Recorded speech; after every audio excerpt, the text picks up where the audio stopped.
Chapter 9. Hunted. Part of becoming a man for me was learning how to go from being the hunted to becoming the hunter.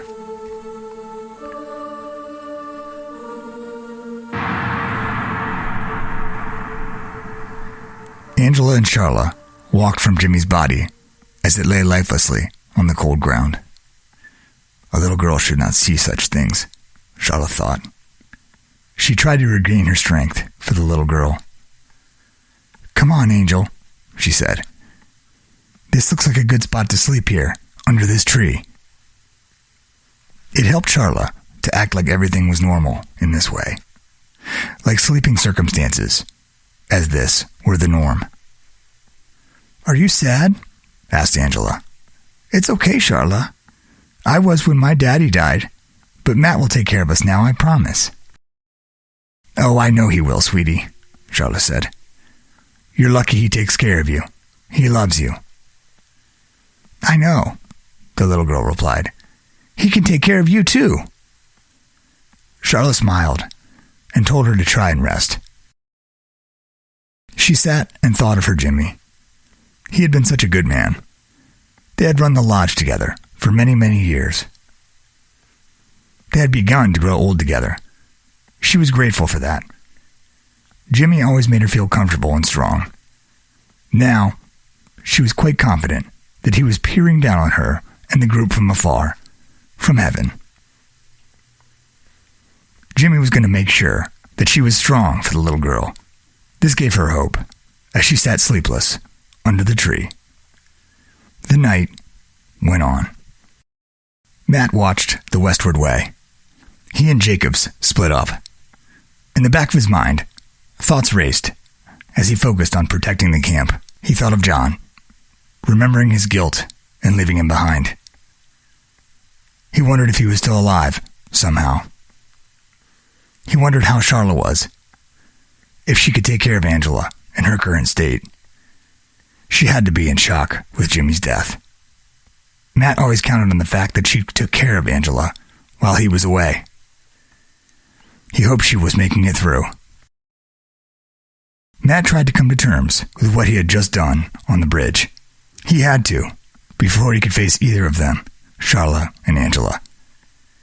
Matt didn't feel like facing up to anyone, especially those two. They had seen what he had done. They knew he was a killer. They wouldn't be able to look at him the same. There would be an awkward uneasiness in their interactions now. He didn't want this. Angela and Charla were the only two people he cared about in the world. The only two that were left, anyhow. They were his world. "Jacobs!" Matt called out. "Jacobs!" "We're good for about a mile that way," Jacobs said, pointing southwest. "We'll make our way across the road and continue west through Wisconsin." Matt nodded, understanding. "We better start moving. I'm getting anxious," Jacob said. "All right, I'll watch. You go get everyone," Matt said. Jacob studied him for a brief second, turned away towards the camp. Jacobs rounded up everyone. He and Scott met to cover their plans. "Where's Jones?" Jacobs asked. "Sir," Scott answered, looking down. "Jones didn't make it." Jacob sighed, put his hands on his hips. He looked up at Scott. He signaled for him to step aside from the group so they could talk privately. "Look," Jacob said, "Blair is now in this with us. He goes all the way.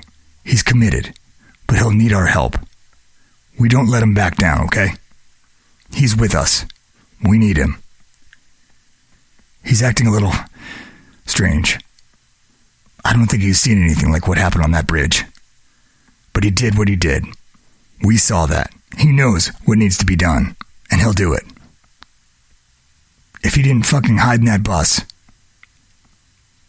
we'd all be dead now. But he still doubts it. We can't let him. We don't let him doubt it. We owe this to him. If he doubts, he'll get himself and these people killed." Jacobs paused, looked over Scott's shoulder. "There's no telling how much more of this we'll run into before we get to Maddox," he continued. "Let's go." Jacobs and the group caught up with Matt, crossing the road. The same road they had been attacked on. Just to the south, there would be the wreckage of the buses, where the road cut through the lake. And the dead. They would also be that way. They would steer clear. There were enough folks upset and in shock as it was. Who knew how any one of them would react to seeing something like that? Truthfully, the thought of seeing it again made Matt sick. He didn't want to see it at all. It terrified him. It made him writhe in his own skin. It was a terrible thought that he just couldn't rid his mind of.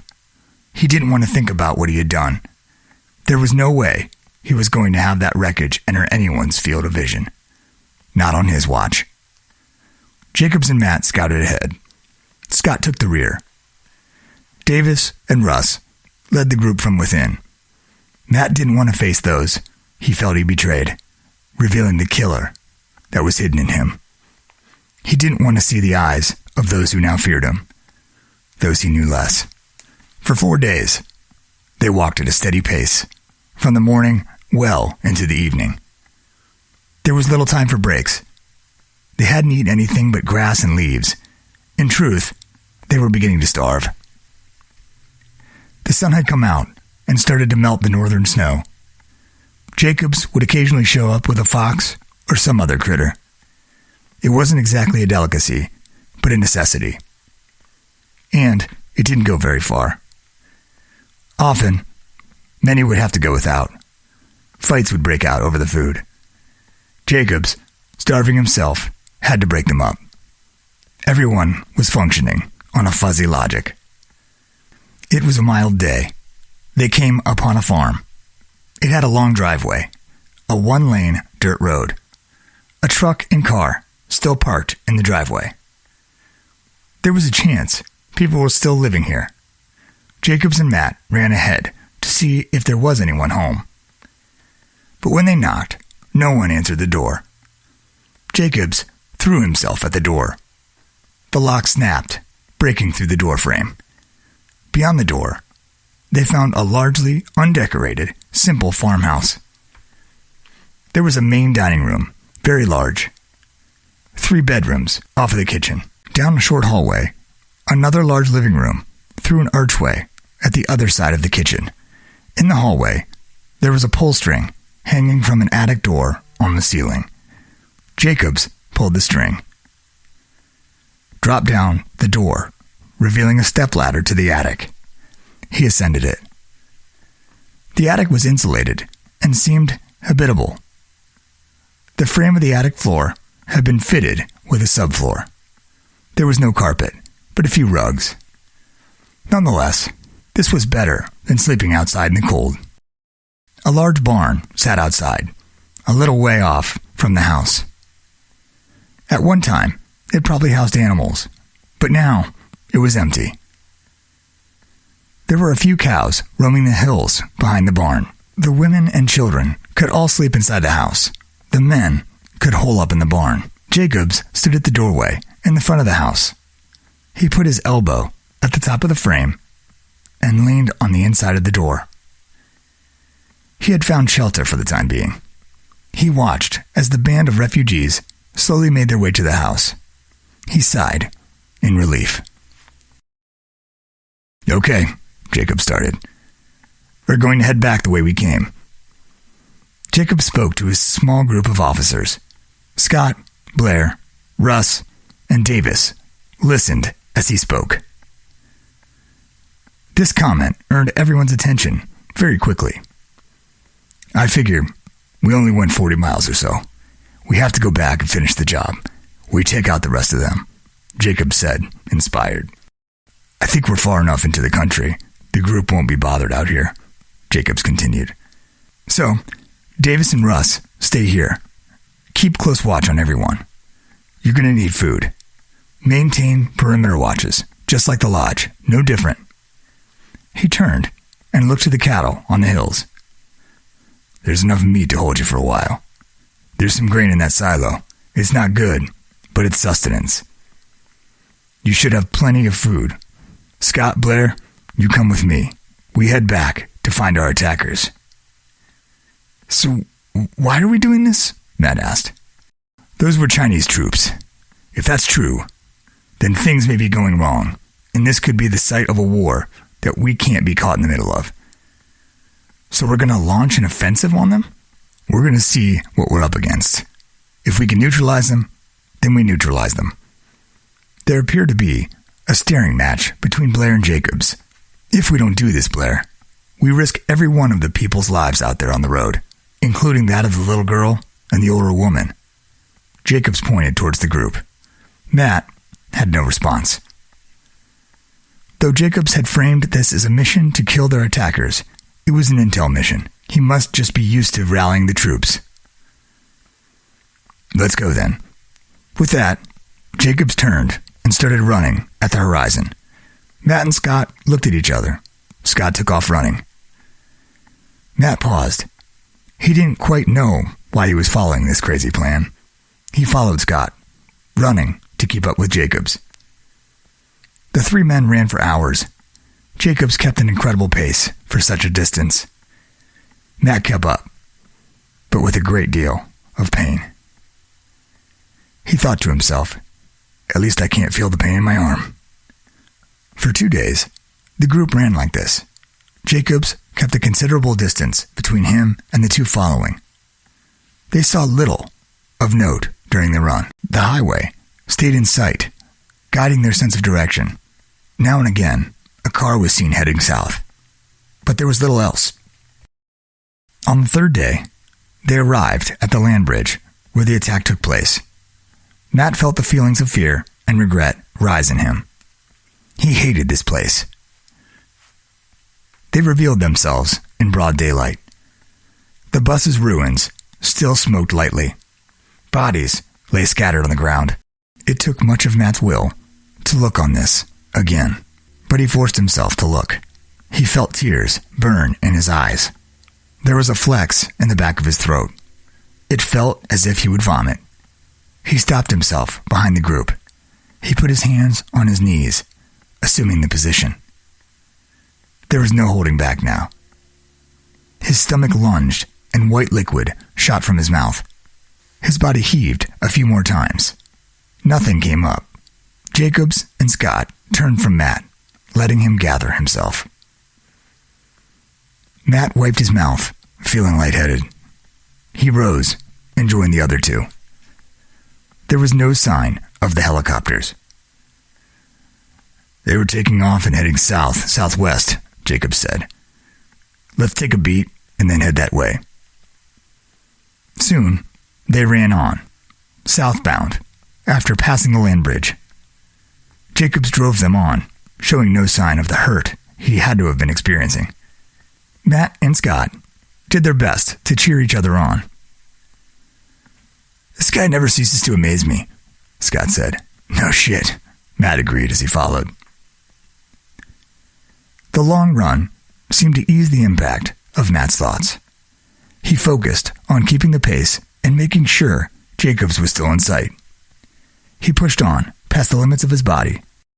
Matt pushed on in penance for what he had done, for being a killer, for giving in to his rage. Finally, Jacobs began to slow ahead of them. He turned to see his two followers immediately slow down to a complete stop. Both Scott and Matt had their hands on their knees, gasping for air. Okay, let's take it slow for a while, Jacobs said. We're getting close to something. I've heard choppers in the distance for a while now. Jacobs seemed merciful in letting Scott and Matt catch their breath. Matt simply wanted to fall over. The world spun as he looked down at the melting snow they had tread through. After a short while, Jacobs pushed them on. They walked, giving Jacobs only a slight lead. Little conversation went on between them. Jacobs kept vigilant and followed suit. As they slowly walked on, they heard a loud voice and what sounded like laughter or someone being tortured. Speedily, a helicopter flew overhead. Jacobs ran, and put his back up against one of the trees. The others followed his lead, doing the same. The helicopter flew low, started descending further as it passed. It seemed to land in a clearing, nearer than any of the three expected to see.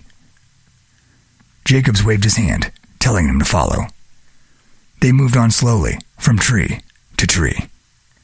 Ahead, Jacobs stopped them. He went on. Scott looked at Matt. Matt knew that he had to be feeling the same anxiety and anticipation he felt. Jacobs ran ahead, out of sight. Scott stood still, next to his tree. Matt ran ahead to another tree, against Jacobs' orders. "Blair," Scott whispered. "Blair!" Matt ignored him and kept moving. He found Jacobs, saw the clearing ahead. Jacobs sank to the ground, back against a tree. In the clearing, men in the same beige-green uniforms that attacked them at the bridge. They spoke the same language. Jacobs listened. There was idle chat going on between them. Matt couldn't understand what they said. Does Jacobs know Chinese? He thought. The possibility that he would didn't surprise him. Matt waited, not revealing his presence. Scott was still behind. Slow minutes passed.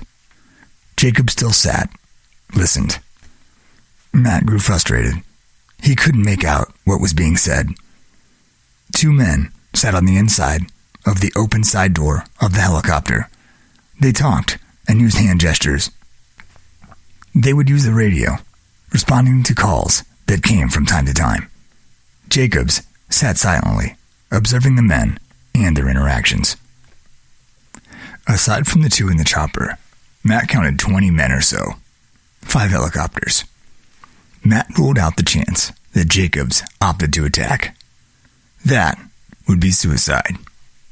Jacobs turned, not seeing Matt hiding. He hiked backward a bit. He looked up, considering the tree. He jumped up, hugging the tree, and began to climb it. Matt looked on in dismay. He wanted to yell out. He couldn't understand what Jacobs was doing. This was lunacy. About halfway up the tree, he braced himself. He picked up his gun. Matt's mouth dropped open. Oh my God, Matt thought. What the hell is he doing? Jacobs steadily aimed, fired one shot. The blast the bullet incurred shot a fireball and shrapnel blazing past Matt. He was saved by the initial impact only by the tree he hid behind, but it soon threw him back some 10 feet. On the ground, Matt almost lost consciousness. Raising his head, he saw that Jacobs was thrown from the tree as well. The man was already on his feet. He ran towards him. "Blair, get up, go!" Matt felt Jacobs grab at the front of his coat. Jacobs lifted him to his feet and pushed him. "Go!" he yelled again. Scott appeared in front of them. They were off again. This time, for their lives. The adrenaline pushed them. Matt turned to look behind. No one followed. There was nothing but smoke from the explosion. But Matt didn't stop. The fear pushed his body on. The sounds of the helicopters could soon be heard. It seemed they flew off into different directions. Finally, one of them appeared just above the tree line. The 3 men scattered, hiding amongst the trees in the daylight. The chopper slowly passed overhead. Jacobs led them, running from tree to tree. The helicopter must have been looking for them. They stayed behind it, out of its line of sight. The hypervigilance soon became tiring. They followed the chopper. It began heading east. Jacobs pushed them north. Now, choppers were heard in the distance from all directions. They couldn't know if they headed toward them or not. And so, they ran in spite of the helicopter roars. The land bridge came into sight. Not quite night at this point. Jacobs held Scott and Matt up, holding his arm, signaling to stop. They stopped just inside the tree line, against the waters. "We wait here until dark," Jacobs said, with a slight pant, showing weakness for the first time Matt could remember. "What?" Matt asked. "Let's go now." "No," Jacob shook his head. "We can't risk ourselves in open daylight like this." Jacob's words seemed to betray his recent actions. "Then why the hell are we attacking them?" Matt accused. "It was clear we're outnumbered." "Blair," Jacob said, "if you didn't want them after us, why in the hell would you fire on them?" Scott looked at Jacobs as well, awaiting an answer. "Are you trying to get us killed?" Matt asked. "I was testing a theory," Jacob said. "Oh, good. Testing a fucking theory," Matt said sarcastically. "How's that working out?" "It was a raving success, Blair. Pull yourself together." Matt laughed in disbelief. "There's a lot we can learn by watching, waiting," Jacob said. They caught their breath, looking up to the sky. They looked and listened for the distant thunder of the helicopters. Jacob's explanation didn't quite add up. "Could you understand them, Jacobs?" Matt asked. "A little," Jacobs answered. "What were they saying?" Matt asked in agitation. Jacobs didn't answer. Matt threw his hands in the air, took a few steps away. "How in the hell, man, did you blow up one of those choppers with just one shot?" Scott asked. "That would be thanks to Blair," Jacobs answered. Matt turned around. "The Under Armour on those things is impenetrable. We know that. The other day, Blair's shot went down in mid-turn. He hit the top of the fuel tank. Just a small vulnerability. Hell of a shot, by the way, Blair. I had to check out a couple things to be sure, but I just did the same as Blair." Matt just stared at him. Jacobs knew Matt had no idea what he was aiming at when he shot down the chopper. Now, he couldn't tell if he mocked him with his praise. "Nice shooting, Tex," Scott added, laughing. Matt just shook his head and walked to the water's edge. Scott and Jacobs continued to talk. "Why don't we cross the bridge right now?" Matt asked, growing impatient. To the doom of his suggestion, one of the choppers flew overhead, flying out onto the water. It landed on the bridge. "That's why," Jacobs answered. The road over the bridge was now blocked. "We should have gone for it," Matt said in frustration. "Damn it." They knelt, watching. It grew dark quickly. Scott and Matt could almost hear the gears turning in Jacob's head. They awaited the next stage of their plan. "Let's move," Jacob said. He began moving around the lake. They walked for a bit. It seemed the perimeter of the lake was much larger than Matt had thought. He kept looking back to the land bridge, regretting their missed chance to cross it. "We should have never stopped," Matt thought. "This guy's as stupid as he is crazy." The path began turning southbound. Midnight quickly approached. Matt thought, "We have to be back the day after tomorrow to catch the rest of the group before they leave. If we continue to go this way, all the way around the lake, we'll be so far out of the way, we'll lose at least another day." They wouldn't be able to catch up with them, with Angela and Charla. Matt had to do something. He looked out at the dark, cold waters. "Stop," Matt mumbled from behind. Scott and Jacobs turned. "What?" Scott said. "We have to swim across." "We're dead if we do that, Blair," Jacobs said. "It's too cold." "We won't make it back in time." "They'll go on. I told them to go on, Blair. We'll catch up to them." Matt looked behind. "The choppers, Jacobs," Matt said. "If they find that farm, all those people..." Jacobs looked out into the water. "They're looking for us now." "You blew them to fucking pieces. They won't stop looking. Who knows how far they'll go. We have to get back soon." Jacobs thought, shaking his head. They were all exhausted, and none of them had had their wits about them to make a sound decision. If we get in that water, we're dead, Jacob said. What do you think it means for everyone at the farm? Then how much further is it around this lake? You can't even say. Jacob stared, expressionless for a minute. Okay, but let's go back some.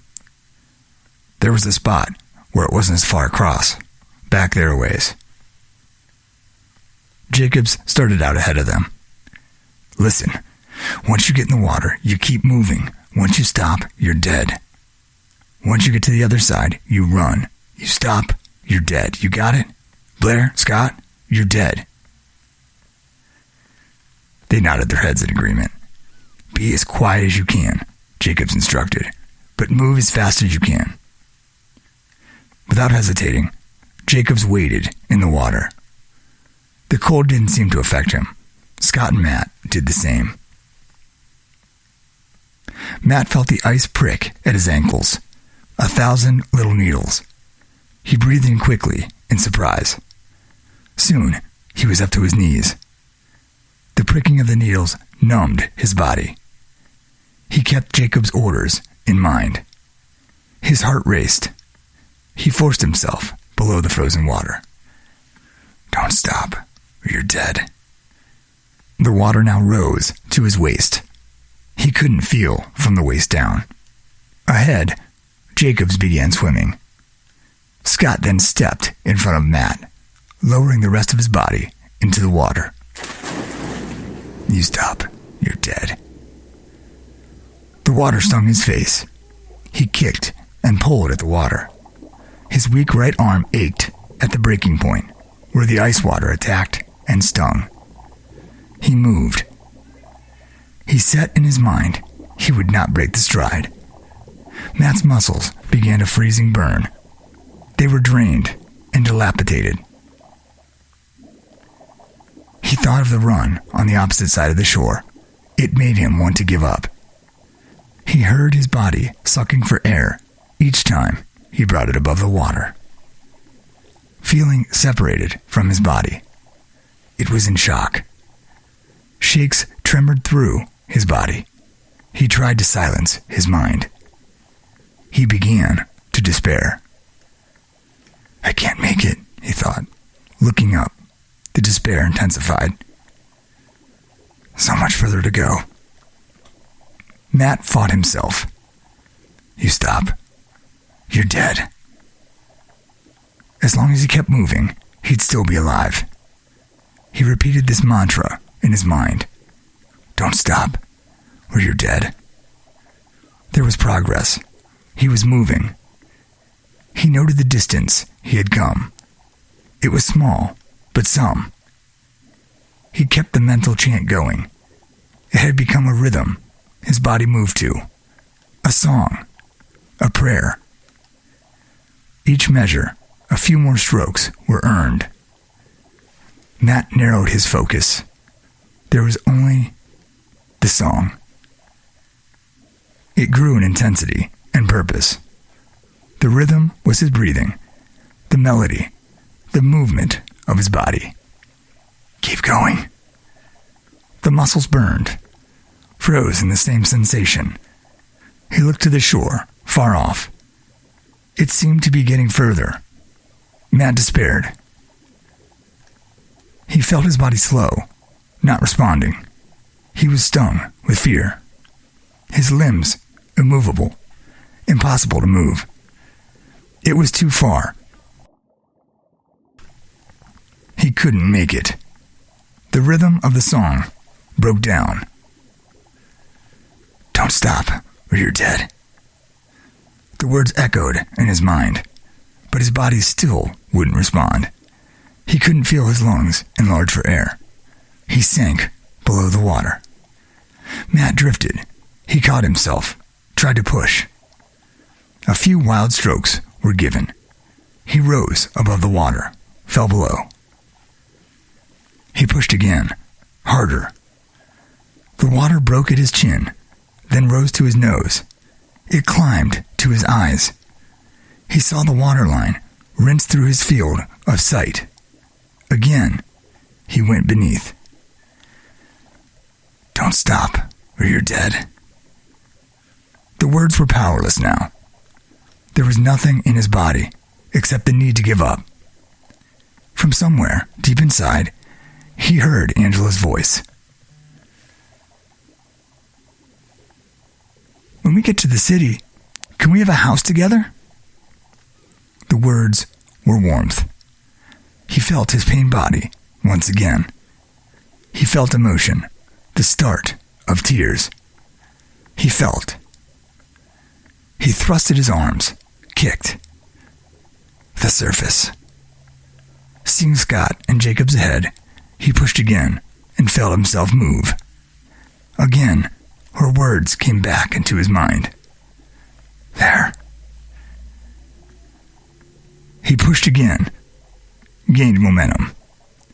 Angela's words jump-started his body. He was close now. The shore came to him. Reaching ahead, searching for the frozen muddy bank he'd soon reach. Push. Ahead, Jacobs and Scott pulled themselves out. Matt could not hear them. There was a ringing in his ears. They stood at the water's edge, reaching for him.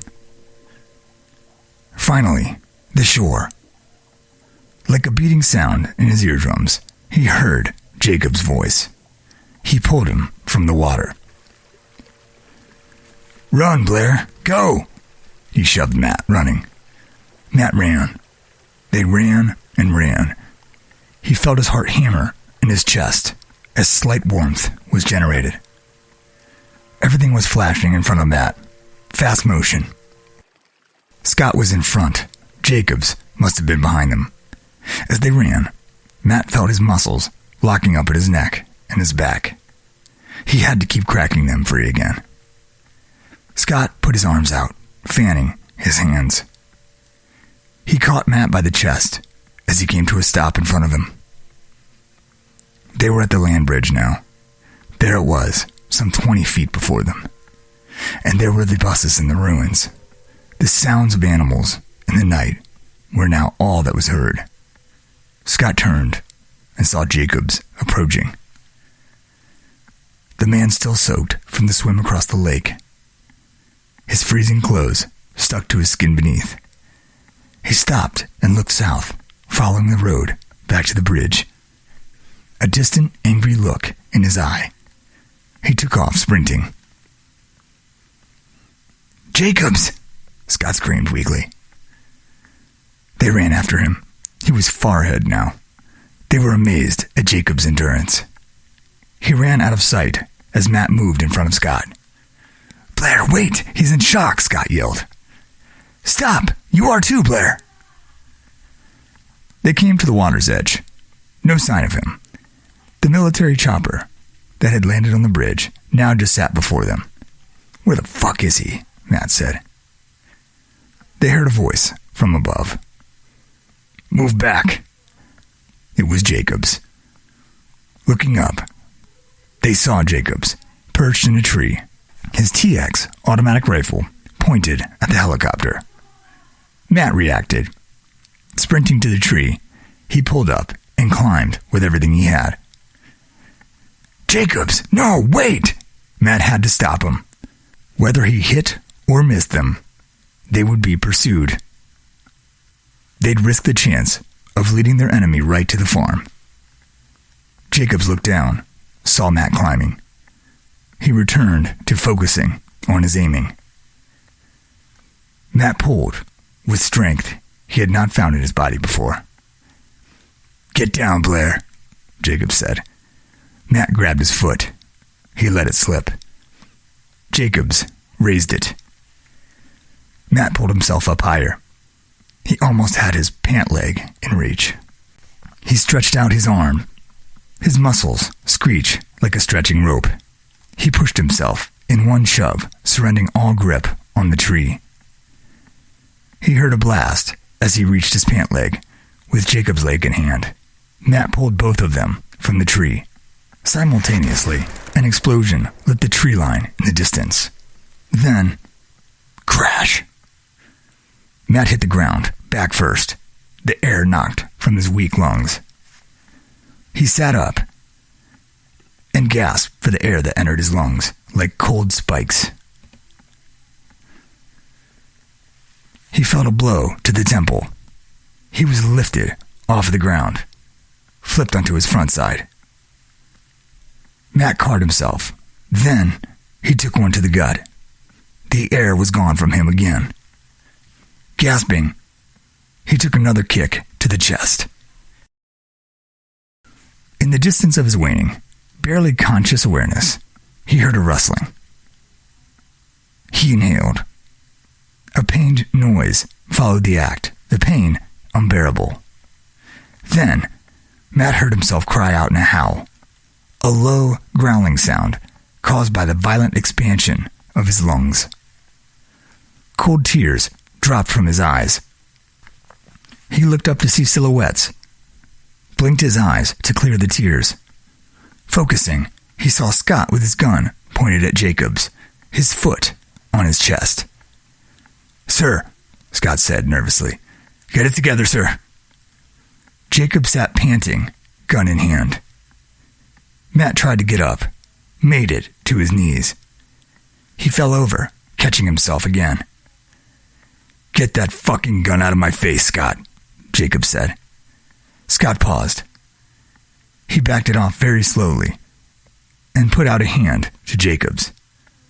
Jacobs looked at it like he considered the help, then pushed himself up on his own. Jacob stood looking at the dimming fires of the explosion he had caused, just as Matt had knocked him from the tree. "The fuckers kill my men, and I come to serve charges against them," Jacob said. "They die!" Matt knelt, wondering if this savage had totally lost his mind. Jacobs looked to Scott. Jacobs fought tears. "All that I've left are you and that piece of shit over there," he said, his head motioning to Matt. Choppers could be heard in the distance. Matt stood. The approaching helicopters shined spotlights on the water and the surrounding tree line. Adrenaline filled his nervous system. "Fuck," Matt said. "Let's go." Across the bridge, sprinting through the pain, they ran. Matt swallowed the pain of Jacob's words. The spotlight came from the sky, moving through the trees. Each time the light got close, the three scattered, backs against a nearby tree. Although this would not hide them from the thermal detection equipment the choppers were sure to have. However, their frozen clothes had to help in tipping the scales to their favor. For hours, the chopper would disappear out of sight and then return. The trio were outnumbered. Hunted. This, a game of cat and mouse. Running from tree to tree, taking cover, their heart muscles slammed into the rib cages. It scared Matt, even more than the danger above. He could feel the muscles in his face stiffening. He couldn't help but expose his teeth to the cold. His heart would only calm when he heard her words. "A house of our own?" Matt couldn't wait to see the face of all that he wanted to save in the world. The only innocence left. Angela. This hope kept him on through his long night. He suffered horribly, but his thoughts took him away. He distanced himself from the coldness in his body. He looked to see the chopper pass by, flying out of sight. He ran to another tree. The night passed. Jacobs, Matt, and Scott had managed not to be seen. Nonetheless, the choppers still thundered close by. They came to a clearing. Matt attempted to sprint through the clearing. Instead, he fell to his knees and then face down to the ground. His breath left him. He drooled He could go no further, his body failing him. He could not hear the call of Angela in his mind. He stared at the frosty grass as his thoughts drifted. Reality dissipated. He was in the forests of Jackson Hole with Becky and Angela. He walked in the bright, beautiful sunlight. He was as warm as laughter, a bright haze that hung in the hot air. He felt relaxed, at peace. It was all he could ever imagine of heaven. They were running in the woods, playing, trying to catch Angela. Slow motion, ethereal, a living feeling of peace. "Blair," Scott said, falling to his knees. "You gotta get up. You're in the open." His words were tired, slurred. Grabbing him by the collar, he pulled him back into the tree line. Scott collapsed, using his last bit of strength in the act. Scott lost consciousness. Matt woke up. He was in a sitting position. He heard voices. Jacobs was already alert, waking up Scott. The sound of a helicopter came from overhead. "They've got men on foot. Get across that clearing and back to the farm. You have to get those people to the city." He turned away. "I'll meet you there." His words were brief and powerful. No chance to argue. Jacobs was splitting from them. Matt shook his head and numb hands trying to wake them. "Ready?" "No," Scott said. "Let's go." They sprinted across the clearing, their bodies wet and nearly frozen. There was something in the distance, far-off dialogue here and there. It was almost worse, not knowing where the danger was. They anticipated it at every moment. "You're slowing down, Scott," Matt said. "We have to get back tonight." Scott overtook Matt in response.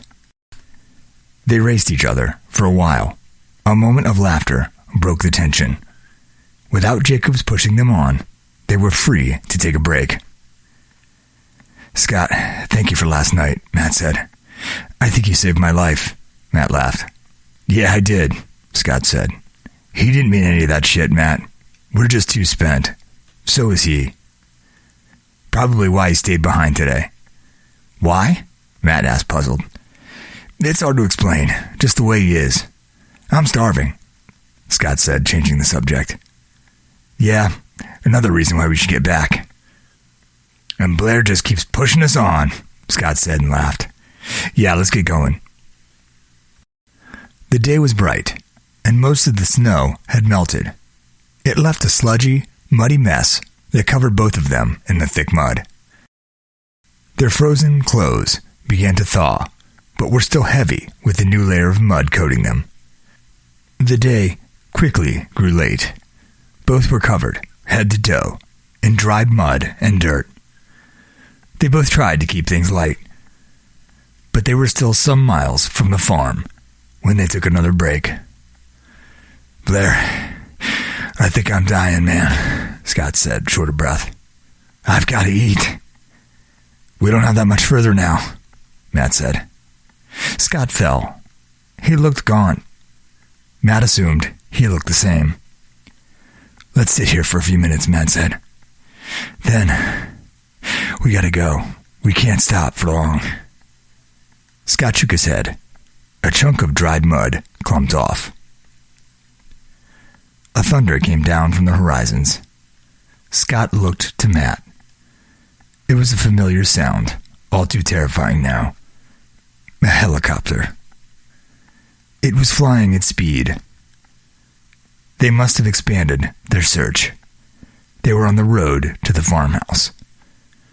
The chopper was going too fast to be searching for men on foot. It was headed directly northwest, the way they headed, towards the farm. "Come on, Scott." Matt got up, running. "Hold on, Ange," he whispered to himself. They ran.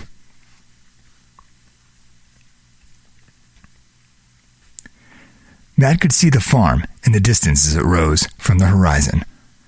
The helicopter they chased had landed. He stopped, dead in his tracks. Are we too late? Matt thought. Oh, God, no, he said. He couldn't help but think that this was all Jacob's fault. Anger filled him. If he would have stopped him in that tree, he could have prevented this.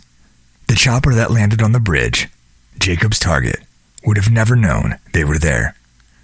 They certainly wouldn't have searched this far west. Scott caught up to him. Matt thought. They needed a plan, quick. Behind the farm was a hill. It was their only chance to get to the house without the beige-green uniformed soldiers seeing them. Come on, Matt yelled, nearly springing out of his shoes. They ran again. They would sneak up over the hill from the back of the house. Matt put more into his strides now, more than ever. He had to get Angela and everyone else out of there. They had to get in there and fight off whatever threat there was. What if they're all dead by now? Will they call for backup? The questions urged Matt's ever-quickening footsteps. They came to the hill on the far side of the house. They were unseen by the cover of the night. Scott, Matt ordered, we kill all the soldiers and get everyone out. Save everyone you can. Scott nodded. There was no countdown before they went. Matt jumped up and ran pointing for Scott to flank on the side of the house. Matt crashed through the door, breaking it clean off the hinges. He caught himself from falling, finger on the trigger. He was ready to protect his people. The room he was suddenly in revealed a completely different reality than what he was ready to accept. The room was filled with their refugees. And at the dining room table, Jacob's. The table set with a plethora of food and drink.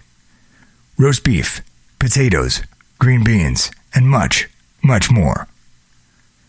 Matt stood just beyond the doorway. He was confused and embarrassed. Aiming his gun at everyone, they reacted, jumping back from this possibly trigger-happy intruder. They all waited to surprise him with the feast. From the other side of the house, he heard Scott bust through a window screaming. Matt imagined that he would be going through much of the same thing as he. Scott walked into the room. Jacobs continued to sit there with a devious look on his face. Their followers were slightly nervous. You're late, Jacobs finally said. Getting a little slower than when I was with you, no? Matt was enraged, exhausted, confused, and strangely happy to see Jacobs. Maybe just happy he wasn't coming face to face with the Chinese soldier. Charla walked into sight, coming around the corner with Angela. Eat, Angela ordered.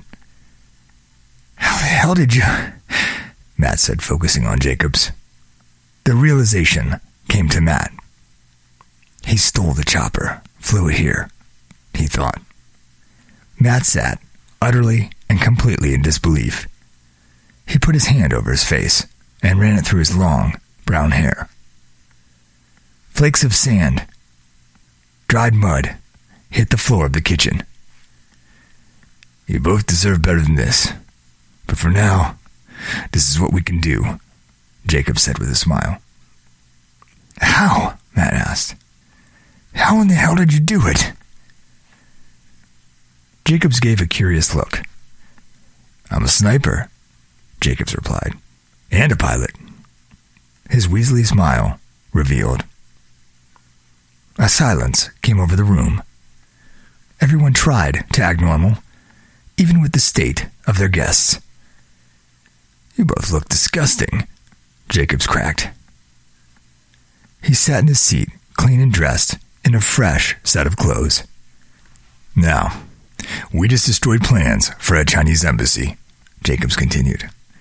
This is one of the governments that let this happen here in the States. They'll be back.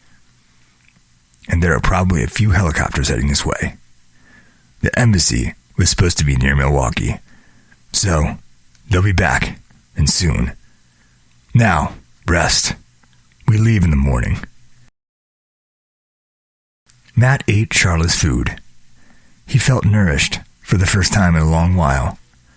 It was quite the spread for what they had to work with. Charla was a master at making things stretch just a little bit further. She had outdone herself. Everyone dined in the large dining room. Most of them stood to eat, leaving Scott and Matt, the guests of honor, seated at the dining room table. It was a wonderful gathering.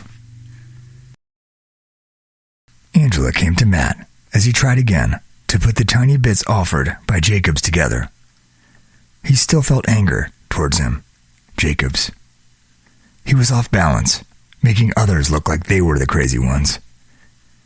Here he was again, looking like the hero.